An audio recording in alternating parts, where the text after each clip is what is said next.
বাংলাদেশের আকাশে ঈদুল ফিতরের চাঁদ দেখা গিয়েছে। তাই আগামীকাল রবিবার প্রতিটি ঈদগাহ মাঠে ঈদুল ফিতরের নামাজ অনুষ্ঠিত হবে।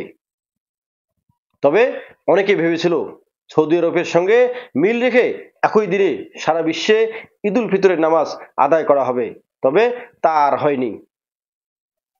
মুসলমানদের ঐতিহ্যবাহী ধর্মীয় অনুষ্ঠান আগামীকাল ঈদুল ফিতরের নামাজ আদায় হতে যাচ্ছে। আর এই ঈদুল ফিতরের নামাজকে ঘিরে নানা ধরনের প্রস্তুতি নিয়েছে মুসলিম উম্মাহ।